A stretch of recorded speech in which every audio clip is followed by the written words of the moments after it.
Hello guys. मेरा नाम है गौरव पाल और आप देख रहे हैं नेशनल ब्लॉगर। तो आज हम आपके साथ ऐसे गंभीर मुद्दे पर बात करने आए हैं जिसकी देश में काफ़ी चर्चा हो रही है और काफ़ी दिनों से चर्चा हो रही है। जी हाँ, आप जान ही गए होंगे हम किस मुद्दे पर बात करने आए हैं। हम आज बात करने आए हैं किसान आंदोलन पर कि कौन से वो 3 बिल हैं और क्या है उन ऐसा 3 बिलों में कि किसान सरकार की बात मानने को तैयार नहीं है और ऐसी कड़कड़ाती दिसंबर जनवरी की ठंड में भी दिल्ली के बॉर्डर पर डटा रहा है, बैठा रहा है। ऐसा क्या है उन कानूनों में कि किसान उन कानूनों से इतना डर रहा है? जी हाँ, जून 2020 में कोविड पैंडेमिक के समय सरकार 3 ऑर्डिनेंस लेके आई और बाद में संसद के मानसून सत्र में उन ऑर्डिनेंस को कानून का अमली जामा भी पहना दिया और उनको संसद से पास करा दिया गया। क्या है वो 3 कानून? आइए उनके नाम जानते हैं। तो पहला कानून जो है वो इस प्रकार है, the farmer produces trade and commerce act. और जो दूसरा कानून है वो है the farmers agreement of price assurance of farm service act. और जो तीसरा कानून है वो है द एसेंशियल कमोडिटी एक्ट। अब पहले इसमें सरकार का पहलू जानते हैं और फिर किसानों का पहलू जानते हैं कि किसान इसके बारे में क्या कहते हैं और सरकार इसके बारे में क्या कहती है। तो पहला सरकार बोलती है the farmer produce trade and commerce act. सरकार बोलती है कि यह कानून किसान को शक्ति देगा, पावर देगा कि वह अपनी फसल देश में कहीं भी किसी भी कोने में बेच सकता है। इससे क्या होगा, बिचौलिए हट जाएंगे और किसान को इसका डायरेक्ट लाभ मिलेगा जिससे उसकी आय बढ़ेगी। किसान ऑनलाइन भी अपनी फसल को बेच सकता है। सरकार ये कहती है किसान ऑनलाइन अपनी फसल को बेच सकता है और किसान जिसको चाहे जहां चाहे अपनी फसल बेच सकता है। फसल बेचने के लिए वो बाउंडेड नहीं है। इसमें क्या होगा, कोई भी प्राइवेट व्यापारी किसान की फसल को उसके खेत से खरीद सकता है। ना उसको कोई लाइसेंस बनवाने की जरूरत है, ना ही उसको सरकार को कोई टैक्स देने की जरूरत है। वह सिर्फ अपने पैन कार्ड के आधार पर किसान के खेत से यह फसल खरीद सकता है। अब दूसरा बिल जो बोलता है the farmer agreement of price assurance and farm service act. अब इसमें सरकार बोलती है कि यह एक ऐसा कानून है जिससे किसान का खेती में रिस्क कम होगा। इसमें जो रिस्क होगा वो कॉरपोरेट का होगा, किसान का इसमें रिस्क नहीं होगा। आपके पास कोई कॉरपोरेट आएगा, वह आपके खेत को कॉन्ट्रैक्ट पे लेगा, आपके साथ एक करार करेगा, लीगल करार करेगा और आपको बताएगा कि आपको इसमें क्या उगाना है, क्या नहीं उगाना, और पूरे साइंटिफिक तरीके से आपके यहाँ आके खेती करेगा। उसके बाद वह आपसे उसी समय जो फसल बोने से पहले उस फसल का रेट निर्धारित कर देगा। जिस रेट वो निर्धारित करेगा वो बाउंडेड होगा कि वो उसी रेट वो आपकी फसल खरीदेगा, चाहे फिर बाद में फसल का रेट ज़्यादा हो मंडी में या कम हो। अगर इसमें इसी बीच कोई डिस्प्यूट होता है किसान और कॉन्ट्रैक्टर के बीच, तो वह डीएम जो जिला का जो डीएम होता है उसके पास जाके अपने डिस्प्यूट को सुलझा सकता है। अब तीसरा कानून है the essential commodity act. Essential commodity act ये कहता है कि सरकार ने 6 चीजें जैसे क्या, गेहूं, चावल, दाल, तेल, आलू, प्याज, इन 6 चीजों को एसेंशियल कमोडिटी से बाहर निकाल दिया है। अब कोई भी प्राइवेट व्यापारी या कोई भी आदमी इन चीजों का कितना भी भंडारीकरण कर सकता है। सरकार ये कहती है कि इसके पीछे उनका लाने का ये लॉजिक है कि इससे अब क्या होगा, किसान अपनी फसल स्टोर कर सकता है और जब वह उसकी फसल महंगी होगी उसको मार्केट में बेच सकता है और लाभ कमा सकता है। और सरकार ये भी कहती है कि इससे हमारे देश में जब हमारे पास कोई चीज स्टोर रहेगी तो उसकी कमी नहीं पड़ेगी, उसकी जो मात्रा है वो बराबर साल भर बनी रहेगी। इससे क्या होगा, ना ही उसका जो रेट होगा वो ऊपर होगा ना ही नीचे होगा, महंगाई नियंत्रण में रहेगी। अब ये तो था सरकार का पहलू। अब पहलू आता है किसानों का, जिसकी वजह से किसान 3 महीने से दिल्ली के बॉर्डर पर बैठे हैं और उठने का नाम नहीं ले रहे। तो आइए देखते हैं किसान इन कानूनों के बारे में क्या बोलते हैं। The farmer produce trade and commerce act जो पहला कानून है, किसान इसके बारे में बोलते हैं कि सरकार की चाहती है कि एपीएमसी की मंडी खत्म हो जाए और वह सरकार किसानों को बड़े बड़े कॉर्पोरेट घरानों के हाथ में उनकी खेती को सौंप देना चाहती है। किसान कहते हैं कि सरकार, जब कोई प्राइवेट खिलाड़ी, प्राइवेट व्यापारी उनकी फसल को मंडी से बाहर खरीदेगा तो मंडी बंद हो जाएगी, और जब मंडी बंद हो जाएगी तो उनको उनकी फसल का न्यूनतम समर्थन मूल्य, जी हाँ, एमएसपी नहीं मिलेगा। वैसे एमएसपी अभी भी नहीं मिलता है, हिंदुस्तान में सिर्फ 6% किसानों को एमएसपी मिलता है। पर किसान ये बोलते हैं कि अगर एपीएमसी मंडी खत्म हो गई तो उनको एमएसपी नहीं मिलेगा और उनके पास कोई चारा नहीं रहेगा प्राइवेट व्यापारी के रहमो करम के पलने के अलावा, कि प्राइवेट व्यापारी उनको जो रेट देगा वह रेट उनको अपना सामान बेचना पड़ेगा। किसान ये भी बोलते हैं कि साल 2006 में ये प्राइवेट सरकारी यही एपीएमसी मंडियां बिहार में खत्म कर दी गई थी।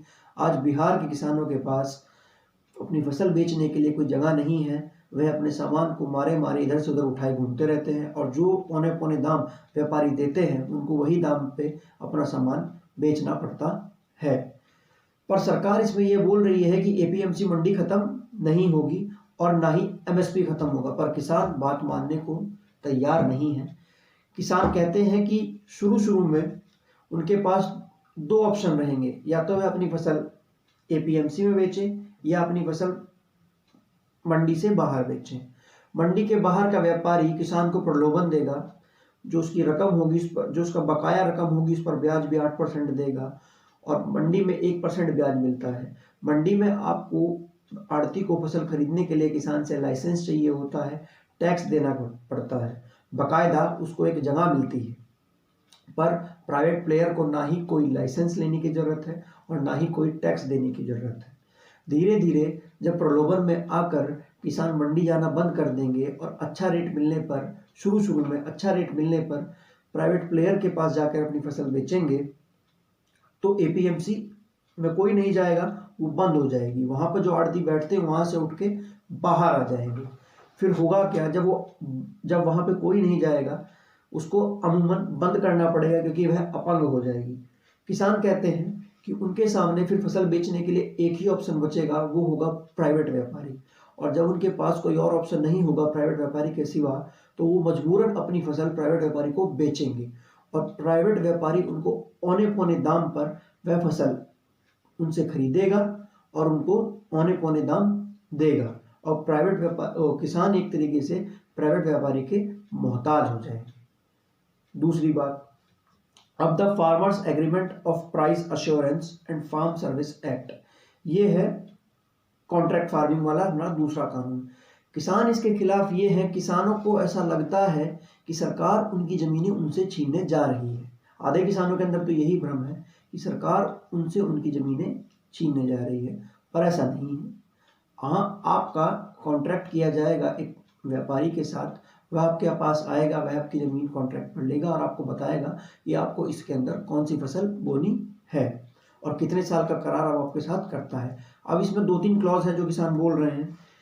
सरकार बोल रही है कि किसान चाहे तो इस एग्रीमेंट से कभी भी बाहर आ सकता है, पर उस कानून में ऐसा लिखा है कि किसान इस एग्रीमेंट से तभी बाहर आ सकता है जब दोनों लोगों में सहमति हो। दोनों लोग कौन, मतलब किसान और व्यापारी। अब किसान के बाहर आने के लिए व्यापारी का सहमत होना जरूरी है, और व्यापारी जब उस खेत में लागत लगा चुका है अपनी किसी फसल को उगाने के लिए, तो वह अपना नुकसान उठाकर तो उस कॉन्ट्रैक्ट फार्मिंग से बाहर आएगा नहीं। वह जरूर कुछ ना कुछ किसान से उसका हर्जाना लेगा, क्योंकि भैया वो तो उसमें पैसा लगा चुका है, खाद पानी दुनिया भर का अटरम सटरम माल मटेरियल सब उस खेत में डाल चुका है। अब व्यापारी तो भैया लॉस की खेती नहीं करेगा। दूसरा, व्यापारी आएगा 5 साल का एग्रीमेंट करेगा। किसान ये बोलते हैं व्यापारी आएगा 5 साल का एग्रीमेंट करेगा, 100% प्रोडक्टिविटी के लिए साइंटिफिक दुनिया भर की साइंस टेक्नोलॉजी दिमाग लगाएगा, बढ़िया मतलब खाद पानी एक से एक केमिकल डालेगा, बढ़िया फसल निकालेगा, चला जाएगा। किसान बोलते हैं उसके बाद उनकी जमीन बंजर हो जाएगी और वो उसमें क्या उगाएंगे, दोबारा उसमें काहे की खेती करेंगे। किसान ये भी कहते हैं कि कॉन्ट्रैक्ट फार्मिंग के आने से उनका मालिकाना हक एक तरीके से खत्म हो जाएगा, और जमीन उनकी माँ है, वो उसको किसी और को नहीं दे सकते। कॉन्ट्रैक्ट फार्मिंग में क्वालिटी की बात सबसे ऊपर रखी गई है। क्वालिटी, किस क्वालिटी का माल कॉरपोरेट किसान से लेगा और किस क्वालिटी का माल, अगर क्वालिटी में थोड़ा कम माल पैदा हुआ तो क्या कॉरपोरेट किसान से वही रेट, किसान को वही रेट देगा जिस रेट वो कॉन्ट्रैक्ट में तय कर चुका है। क्योंकि कॉरपोरेट लोग भैया, उनको अच्छा क्वालिटी का माल चाहिए होता है। और किसान का खेत होता है, कोई फैक्ट्री नहीं होती, वहाँ पर जाड़ा भी आता है, धूप भी आती है, बरसात भी आती है, फसल खराब भी होती है, अच्छी भी होती है। वो फैक्ट्री का कोई मशीन तो है नहीं कि जो दनादन एक ही साइज का दाना, एक ही साइज का सब कुछ निकालेगा। पंजाब के किसान बोलते हैं कि उनके यहाँ जब आलू खरीदने के लिए प्राइवेट व्यापारी आता है तो एक छल्ला लेके आता है, और जो आलू उस छल्ले के पार होते हैं उन्हीं आलू को ले जाता है। जो बड़ा होता है उसको छोड़ देता है, जो छोटा होता है उसको छोड़ देता है। मतलब अच्छी क्वालिटी का माल ले जाता है, और जो बाकी खराब क्वालिटी का माल होता है वो किसान के पास छोड़ जाता है। अब ये भी असमंजस की बात है, क्वालिटी के लिए क्या किया जाएगा।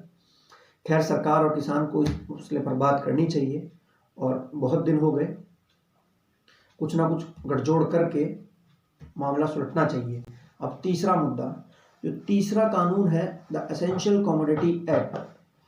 अब किसान ये बोलते हैं ये कानून एक ऐसा कानून है जो किसान को तो मारेगा ही मारेगा, पर सबसे ज़्यादा नुकसान देगा ये देश की आम जनता को। व्यापारी सबसे पहले कॉन्ट्रैक्ट फार्मिंग करेंगे, अगर कॉन्ट्रैक्ट फार्मिंग नहीं करते तो खेतों से माल उठाएंगे और उसके बाद उसका असीमित भंडारीकरण करेंगे, और भंडारीकरण करने के बाद मार्केट में वह चीज़ की जब मात्रा कम हो जाएगी उसको होल्ड कर लेंगे, उसको धीरे धीरे छोड़ेंगे। तो जो 10 का सामान किसान से खरीदा है उसको कंज्यूमर को 50 का बेचेंगे, और उस समय हम कुछ कर भी नहीं सकते क्योंकि एसेंशियल कमोडिटी एक्ट सरकार ने बनाया है। हालांकि इसमें दो छूट दी गई है कि जब आपदा आए कोई या युद्ध हो उस समय भंडारीकरण नहीं कर सकते, बाकी भंडारीकरण कर सकते हैं। किसान कहते हैं कि इससे ये कंडीशन आ जाएगी आम आदमी के पास, आम आदमी को गेहूं देखने को नहीं मिलेगा, वह सिर्फ पिसा पिसाया पैक्ड आटा खाएगा, वो भी एमआरपी डला हुआ। किसान से सस्ते में खरीदा जाएगा, कंज्यूमर स्टोर करके कंज्यूमर को महंगे रेट में बेचा जाएगा। व्यापारी अपना प्रॉफिट कमाएगा, भैया उसका धर्म है प्रॉफिट कमाना। किसान ये बोलते हैं कि आम आदमी रोटी खाने तक के लिए मोहताज हो जाएगा। तो एसेंशियल कमोडिटी एक्ट, जहां तक की बात है, एसेंशियल कमोडिटी एक्ट एक ऐसा कानून है जिससे व्यापारी असीमित भंडारीकरण तो कर ही सकता है, मार्केट में अगर किसी चीज़ की शॉर्टेज या कमी हो जाए और हमको पता भी हो कि उस फला व्यापारी के पास इतना गेहूं, इतना चावल पड़ा है और सरकार उसे चाहकर भी वह सामान छुटवा नहीं सकती, वह अपने मन मर्जी रेट बेचेगा। अगर वह यह भी बोल सकता है कि मैं बेचूंगा तो अपनी मनमर्जी रेट बेचूंगा और इस रेट से नीचे मैं नहीं बेचूंगा, खरीदना है खरीदो, नहीं खरीदना ना खरीदो। तो बोलती है कि किसान अपने सामान की स्टॉकिंग करेगा और जब वह महंगा हो जाएगा तब उसको मार्केट में बेचेगा, इससे किसान को फायदा होता है। पर किसान ये बोलते हैं कि हमारे पास जानवर बांधने के लिए जगह नहीं है, तो हम सामान को कहाँ स्टॉक, कहाँ होल्ड करेंगे। इसकी स्टॉकिंग तो, होल्डिंग तो प्राइवेट व्यापारी करेगा। प्राइवेट व्यापारी कॉन्ट्रैक्ट फार्मिंग करके ओपन मार्केट बना के औने पौने दामों पे किसान से सामान खरीदेगा, उसको स्टॉक करेगा, उसको होल्ड करेगा। उसको होल्ड करने के बाद मार्केट में उसकी शॉर्टेज हो जाएगी, रेट बढ़ा देगा और मन मर्जी रेट में एक कंज्यूमर को, एक आम आदमी को बेचेगा। इससे प्राइवेट व्यापारी बीच का मोटा पैसा कमाएगा। देखिए समझिए, अगर प्राइवेट व्यापारी 10 रुपये किलो गेहूं किसान से खरीदता है और उसको स्टॉक करने के बाद 50 रुपये किलो उसको पीस के आटा बनाकर कंज्यूमर को बेचता है, तो बीच का 40 रुपया जो प्रॉफिट है वो व्यापारी कमाएगा। इस समय यहाँ पे कंज्यूमर को भी घाटा है। किसान ये बोलते हैं कि प्रोड्यूसर को तो घाटा है ही है, कंज्यूमर को भी इस लॉ से बहुत ज़्यादा घाटा है। इससे जो मध्यम वर्गीय वर्ग है उस पर बहुत असर पड़ेगा, महंगाई आसमान छुएगी, लोगों की कमर टूट जाएगी। आप देख सकते हैं काफ़ी ब्रांड्स मार्केट में ऐसे आते हैं जो बहुत महंगे हैं। मक्की का आटा, एक किसान हमारे बोल रहे थे कि मक्की जो है उसका रेट 1800 रुपये क्विंटल तय किया गया, पर बाजार में मक्की का आटा की कोई ब्रांड है, उसका मक्की का आटा 110 रुपये आधी किलो बिक रहा है। बोले ये तो शुरुआत है। किसान बोलते हैं कि ये शुरुआत है, अगर एसेंशियल कमोडिटी एक्ट पर रोक नहीं लगाई गई, तो ये जगह जगह यही बिकेगा। आम आदमी की जेब कटेगी, किसान की जेब कटेगी, देश के कॉरपोरेट फायदा बनाएंगे। अब इन्हीं 3 कानून को वापस कराने के लिए किसान पहले अपने रीजन्स में प्रदर्शन किया। जब सरकार ने उनकी बात नहीं सुनी तो उन्होंने दिल्ली का घेराव किया। शुरू में जब वो दिल्ली पहुंचे तो हिंसा भी हुई। उन्होंने फिर थोड़ी पुलिस और किसानों के बीच थोड़ी झड़प हुई, आंसू गैस का प्रयोग किया गया। किसान दिल्ली को घेर कर बैठ गए, सिंघू बॉर्डर, टिकरी बॉर्डर और गाजीपुर बॉर्डर पर 60 दिन तक प्रदर्शन चला। देश में काफ़ी उनके खिलाफ टीका टिप्पणी हुई, किसी ने उनको आतंकवादी कहा, किसी ने खालिस्तानी कहा, पर किसान किसान है भैया। उसके बाद धीरे धीरे 60 दिन तक किसान धरने पर बैठे रहे। उसके बाद अभी किसान आंदोलन जो है, किसान सरकार की बात मानने को तैयार नहीं थे। ऐसे में 11 वार्ताएं हुई, 11 दौर की वार्ताएं हुई, पर कोई फैसला नहीं निकला। जब कोई फैसला नहीं निकला तो सुप्रीम कोर्ट ने इसमें मध्यस्थता की और बोला कि हम एक कमेटी बना देते हैं, 4 सदस्यीय कमेटी बना देते हैं और अभी तत्कालीन इन कानून पर रोक लगा देते हैं।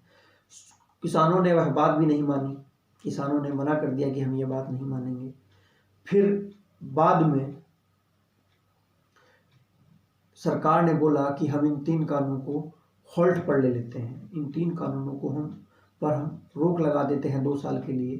पर किसान उस बात को भी मानने के लिए तैयार नहीं है। किसान बोल रहे हैं कि यह कानून वापस लिया जाना चाहिए। हालांकि देश में एक धारणा ये भी चल रही है कि किसान आंदोलन में सिर्फ पंजाब और हरियाणा का किसान है। पर हाँ, आपको एक बात यहाँ तक बता दें कि पंजाब और हरियाणा का किसान एक ऐसा किसान है जो देश को फूड सिक्योरिटी में आत्मनिर्भर बनाया है। पंजाब और हरियाणा का किसान सबसे ज़्यादा धान और अनाज उगाता है। फिर आया 26 जनवरी का दिन। किसानों को ट्रैक्टर रैली निकालनी थी दिल्ली के अंदर। उस दिन किसानों की उस ट्रैक्टर रैली में कुछ ऐसा हुआ, लाल किले पर एक बहुत ही दुखद घटना हुई और वहाँ पर भीड़ ने लाल किले के ऊपर चढ़कर हमारे देश के गणतंत्र दिवस वाले दिन कुछ ऐसी घटनाएं की। पुलिस के साथ झड़प भी हुई, पुलिस वालों को मारा पीटा गया, काफ़ी पुलिस वाले घायल हुए। हालांकि ऐसा बिल्कुल नहीं होना चाहिए था। वहाँ पर उन्होंने तिरंगे के सामने लाल किले में कुछ उपद्रवियों द्वारा ऐसी घटना हुई कि वहाँ पर लाल किले को घेर लिया गया, जो कि बिल्कुल नहीं होना चाहिए था। इसकी वजह से हमारे देश की एक अंतर्राष्ट्रीय छवि और हमारे देश के लोगों पर इसका बहुत गलत असर पड़ा और वहाँ पे कुछ लोगों ने पुलिस वालों को मारा पीटा, जो बिल्कुल नहीं होना चाहिए था। हमारे देश का गणतंत्र दिवस का त्यौहार है, जो हमारी आन बान और शान है, ऐसा वहाँ बिल्कुल नहीं होना चाहिए था। अब फिर हुआ क्या? अब रही बात, किसान आंदोलन में काफ़ी हाई प्रोफाइल इंटरनेशनल कंट्रोवर्सीज भी हो रही हैं।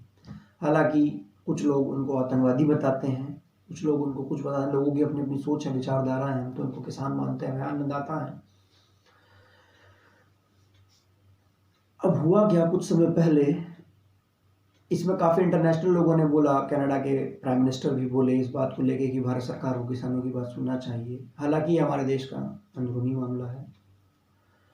फिर कुछ दिनों पहले CNN की एक रिपोर्ट, जिसमें उसमें लिखा था कि किसान आंदोलन के चलते जो हिंसक हुआ, किसान आंदोलन उसके चलते दिल्ली और दिल्ली के आसपास के इलाकों का इंटरनेट सर्विस काट दी गई है। तो मशहूर पॉप सिंगर रिहाना ने CNN के उस ट्वीट पर CNN की उस रिपोर्ट पर एक ट्वीट किया, जिसमें उन्होंने कहा कि हम इस बारे में बात क्यों नहीं कर रहे हैं। फिर तो भैया क्या था, देश में एक अलग ही माहौल शुरू हो गया। कुछ लोग रिहाना की आलोचना करने लगे, कुछ लोग रिहाना की तारीफ करने लगे। देखिए, रिहाना ने हिंदुस्तान के किसान आंदोलन के लिए आवाज़ उठाई है।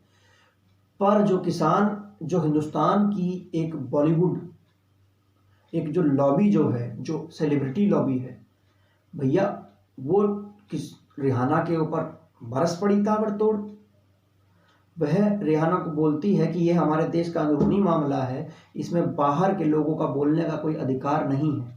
काफ़ी लोगों ने बोला, हमारे मास्टर ब्लास्टर सचिन तेंदुलकर, हमारे अक्षय कुमार जी, हमारी कंगना रनावत जी और हमारे अजय देवगन जी और काफ़ी बहुत लोग थे जिन्होंने इस बारे में बोला कि ये हमारे देश का अंदरूनी मामला है, बाहर के लोगों का इस चीज़ में बोलने का कोई अधिकार नहीं है। बिल्कुल ठीक कहा, बाहर के लोगों का इस चीज़ के बोलने में कोई अधिकार नहीं है, मैं ऐसा मानता हूँ। पर जो देश के रहने वाले लोग हैं, जो देश की सेलिब्रिटीज़ हैं, देश ने जिनको बनाया है, देश जिनकी इज्जत करता है, क्या उनका अधिकार नहीं था कि वह सरकार से बोले कि सरकार इस मामले में कुछ करे और जल्दी से जल्दी इस मामले को निपटाएं। जब कोई बाहर का व्यक्ति बोला तभी हमारे देश की सेलिब्रिटीज़ की जान में जान आई। अच्छा, हमारे देश में तो किसान आंदोलन भी चल रहा है। वो 2 महीने से काहे चुप थे? 2 महीने से क्यों किसान आंदोलन पर कुछ नहीं बोले? ना ही नेगेटिव बोले, ना ही पॉजिटिव बोले, आंख मीच कर बैठ गए। पर जब कोई बाहर का बोला तो उनको इतनी मिर्ची लगी तो उस पर चिढ़ गए। हालांकि बाहर के किसी व्यक्ति को हमारे देश के इंटरनल मैटर में बोलने का कोई अधिकार नहीं है, पर हमारे देश के जो लोग हैं, जो हमारे देश की सेलिब्रिटीज़ हैं, जिन्हें हमारा देश देखता है, उनका तो अधिकार था कि वह सरकार से इस बारे में बात करते या किसानों से इस बारे में अपील करते कि आप सरकार की बात मान लीजिए, या फिर सरकार से बोलते कि आप किसान की बात मान लीजिए। ये सेलिब्रिटीज़, ये इतने बड़े बड़े लोग, ये कुछ नहीं बोले, इतने दिनों तक मौन बैठे रहे। 120 किसानों की मौत हो गई पर ये मौन बैठे रहे। जी हाँ दोस्तों, हम तो ज़्यादा नहीं बोलेंगे इस बारे में। हम तो बस इतना ही चाहेंगे कि सरकार और किसानों के बीच में सुलह हो जाए और ऐसा निर्णय निकले जिससे दोनों लोगों को लाभ हो और देश को लाभ हो, और वह किसान जो वहाँ बैठे हैं, जो गाजीपुर बॉर्डर पर बैठे हैं, जो सिंघू बॉर्डर पर बैठे हैं, जो टिकरी बॉर्डर पर बैठे हैं, वह जल्द से जल्द अपने घर चले जाएं और अपने खेतों में काम करें। वह हमारे अन्नदाता हैं, हमको रोटी खाने के लिए देते हैं, हमारे लिए तो वह भगवान है। आपको हमारी जानकारी अच्छी लगी हो तो हमको यूट्यूब पे लाइक, शेयर और सब्सक्राइब कीजिए और इंस्टाग्राम पे फॉलो कीजिए। जय हिंद, वंदे मातरम।